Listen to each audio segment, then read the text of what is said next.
सुप्रभात बहनों। कक्षा 10 नया पाठ है ऋतुराज का जन्म सन 1940 में भरतपुर में हुआ। राजस्थान विश्वविद्यालय जयपुर से उन्होंने अंग्रेजी में एमए किया। 40 वर्षों तक अंग्रेजी साहित्य के अध्यापन के बाद अब सेवानिवृत्ति लेकर वे जयपुर में रहते हैं। उनके अब तक 8 कविता संग्रह प्रकाशित हो चुके हैं, जिनमें एक मरणधर्मा और अन्य पुल पर पानी, सूरत निरत और लीला मुखारविंद प्रमुख हैं। उन्हें सोमदत्त परिमल सम्मान, मीरा पुरस्कार, पहल सम्मान तथा बिहारी पुरस्कार मिल चुके हैं। मुख्य धारा से अलग ये तो पढ़ा दिया था शायद नहीं मिल चुके हैं। मुख्य धारा से अलग समाज के हास्य के लोगों की चिंताओं को ऋतुराज ने अपने लेखन का विषय बनाया। उनकी कविताओं में दैनिक जीवन के अनुभव का यथार्थ है और वे अपने आसपास रोज़मर्रा में घटित होने वाले सामाजिक शोषण और विडंबनाओं पर निगाह डालते हैं। यही कारण है कि उनकी भाषा अपने परिवेश और लोक जीवन से जुड़ी हुई है। पाठ है कन्यादान। कितना प्रामाणिक था उसका दुख लड़की को दान में देते वक्त, जैसे वही उसकी अंतिम पूंजी हो। लड़की अभी सयानी नहीं थी, अभी इतनी भोली सरल थी कि उसे सुख का आभास तो होता था लेकिन दुख वासना नहीं आता था।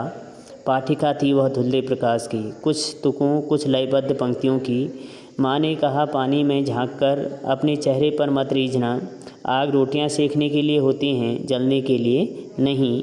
वस्त्र और आभूषण शाब्दिक भ्रमों की तरह बंधन हैं स्त्री जीवन के। माँ ने कहा लड़के होना पर लड़की जैसा दिखाई मत देना। अर्थ हो जाएगा कितना प्रामाणिक था उसका तो कह रहे हैं कि जब एक माता अपनी पुत्री का विवाह करती है तो उसके विवाह के समय जो उसका दुख होता है वो वास्तविक होता है। उसमें कहीं भी कोई दिखलावटीपन नहीं होता है। जो उसका हृदय दुखी है, वो अंदर से दुखी रहती है तो वो वास्तविक है, उसमें दिखलावटीपन बिल्कुल नहीं रहता।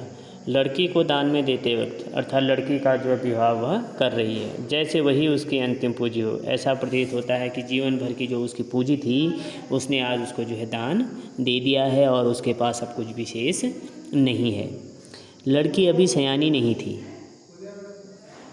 और इतनी भोली सरल थी कि उसे सुख का आभास तो होता था लेकिन दुख वासना नहीं आता था। कह रहे हैं कि लड़की इतनी अभी सयानी नहीं थी, उसको जीवन के इतने अधिक अनुभव नहीं थे, अभी वह भोली और सरल स्वभाव की थी कि उसके सुख का आभास तो होता था। उसको जीवन में सुख क्या है इसका पता तो था, लेकिन जीवन में दुख भी आते हैं और जीवन में दुखों का सामना भी करना पड़ता है, इस बात का उसको पता नहीं था। पाठिका थी वह धुंधले प्रकाश की। जिस प्रकार से कोई पढ़ने वाली सामने धुंधले प्रकाश में जिसको शब्द स्पष्ट नहीं दिखाई देते, ठीक उसी प्रकार से जीवन के अनुभव भी उसके सामने धुंधले थे। कुछ तुकों कुछ लयबद्ध पंक्तियों की। जिस प्रकार से कुछ तुक और कुछ लयबद्ध पंक्तियों को समझना कठिन होता है, ठीक उसी प्रकार से वह जो माता अपनी पुत्री का विवाह करी है, उसकी वह जो पुत्री है उसको भी जीवन का अधिक अनुभव नहीं था।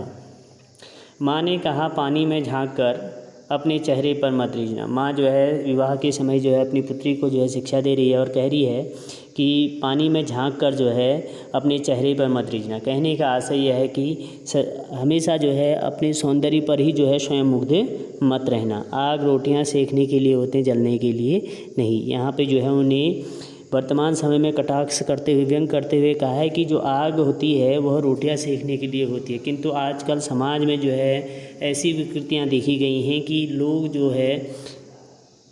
बहुओं को बेटियों को उसी आग से जलाने का कार्य भी करते हैं। इसलिए अपनी पुत्री को सतर्क माता कर रही है। वस्त्र और आभूषण शाब्दिक भ्रमों की तरह है, बंधन है स्त्री जीवन के। वस्त्र और आभूषण के प्रति अधिक लगाव मत रखना, क्योंकि यह स्त्री जीवन के क्या हैं, बंधन है। व्यक्ति इन्हीं के मोह में जो है सदैव पड़ा रहता है। माँ ने कहा लड़की होना पर लड़के जैसा दिखाई मत देना। अंत में जो है माँ अपनी लड़की को शिक्षा दे रही है कि लड़की की तरह तुम्हारे कोमल भाव होने चाहिए, स्थिर तो तुम्हारे अंदर होना चाहिए, पर मैं लड़की हूँ इस बात का जो है अपने मन में जो है इस कमज़ोरी को जो है मत पालना कि मैं लड़की हूँ, इस बात का जो है इस कमज़ोरी को जो है अपने सामने मत रखना, बल्कि जो है लड़की के स्वाभाविक गुणों को अपनाना। किंतु मैं लड़की हूँ, मैं कमज़ोर हूँ, मैं अबला